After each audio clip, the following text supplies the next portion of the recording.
Well, hello Morenci. So today we're going to be looking at scrap storage boxes. This is particularly for steel scrap storage, but it also works pretty well with wood, that I've noticed. With wood boxes, you have the advantage of you can stack them on top of each other and then light them on fire and have a massive bonfire. So let's begin. You're going to need a few things for this. You are going to need some pallets, one pallet for each box you want to make, 2x4s, and at least 2 sheets of plywood.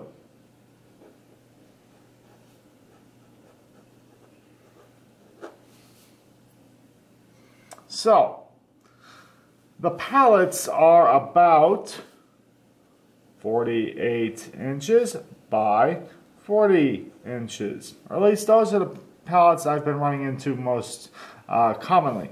So this happens to be a really nice measurement for plywood, 2x4s, everything. 48 inches is of course 4 feet. And 4 feet goes into the 8-foot dimension of either plywood or 2x4s really easily. So that's a good one. And this 40-inch dimension isn't too terrible either. You have some scrap, but not much. So, what we do is we take a pallet,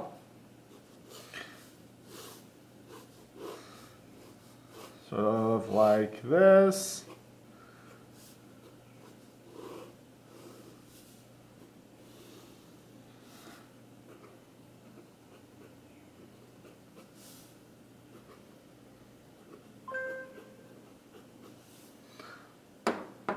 And then we take a piece of plywood that is cut out to be the same size.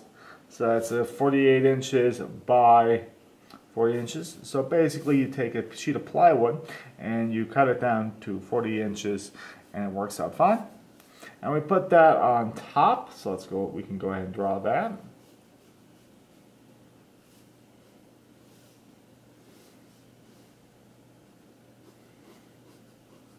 And depending on the material, you can use different thicknesses of plywood. So for instance, for wood, I usually get away with like 1/2 inch or even, well no, not 1/4, but 1/2 inch plywood works great. For steel, I might use something a little bit thicker or go for something that's a little bit shorter. So label this plywood.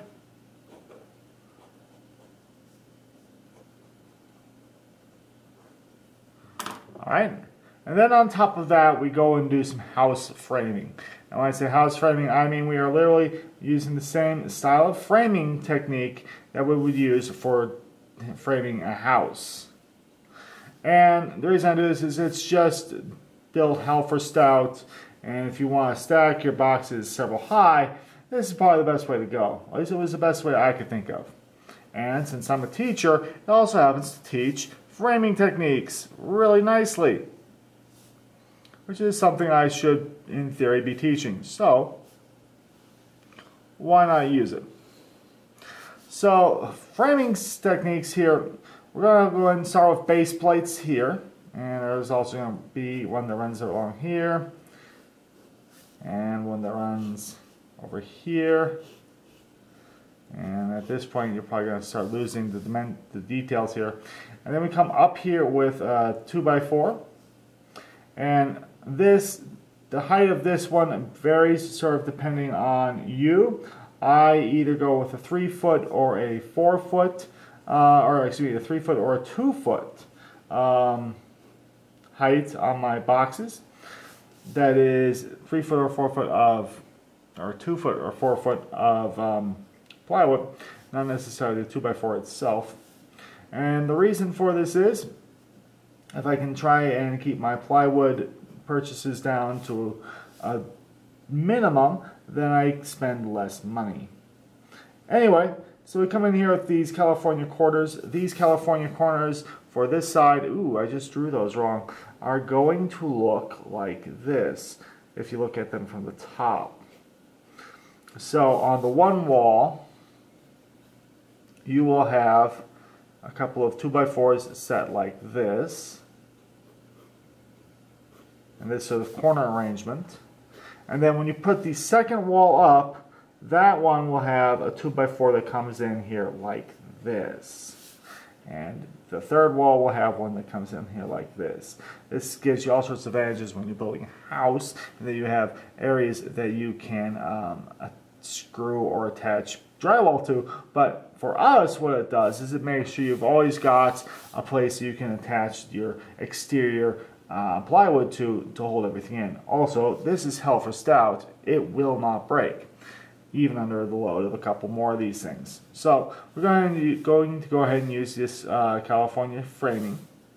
From the front of this, one of these walls is going to look like this. So we've got our base plate down here, our top plate up here. I'll come in with labels for all this in a second.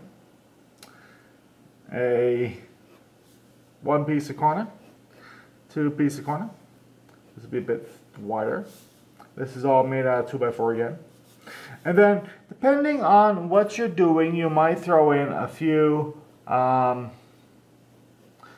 additional supports in here. So for instance, if I'm making a steel box, if I'm making a box that's going to be carrying steel, then I'll put in these additional supports. If I'm doing something that's just going to support a bunch of wood, then I don't really worry about it too much. We don't need to stack them up that much. They're not going to last forever. So this is going to be our plywood sheet down here. This here is our 2x4 bottom plate.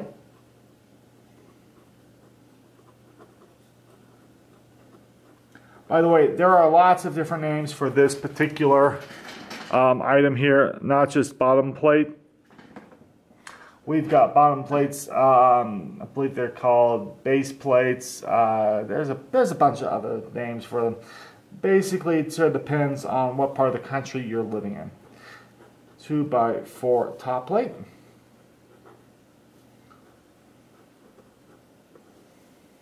Now we're only doing one, even though in a typical house situation we might go with multiple top plates stacked on top of each other. Again, we're going to send this thing up in flames. It's not designed to last for very long, so it doesn't really matter. This will be our California corner.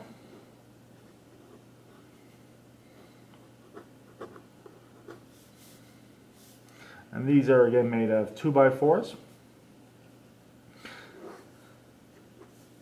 And then we have our studs as needed.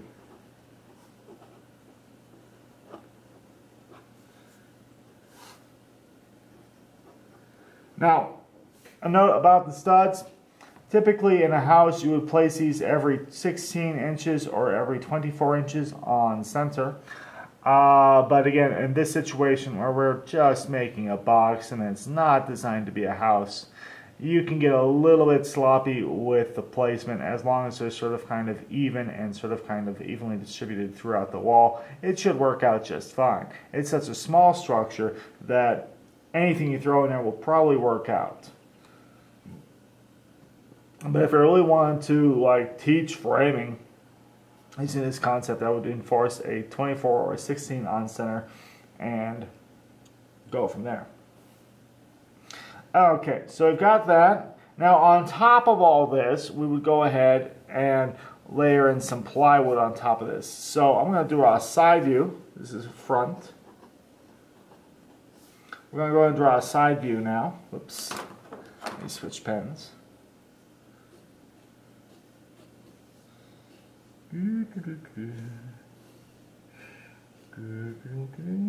By the way, this sort of cross symbol here indicates that our that we are looking at is 2x4 on edge or at the end of it. So we're looking straight at the 2x4.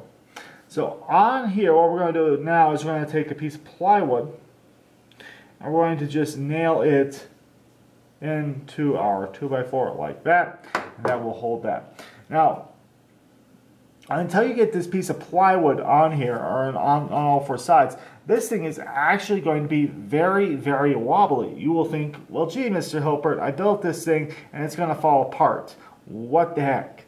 And really and truly, as soon as you get the plywood on this, everything stiffens up, everything becomes incredibly strong, and it won't be a problem. But until then, yeah, if you hit it with a hammer or something, you might be able to knock some of this stuff out.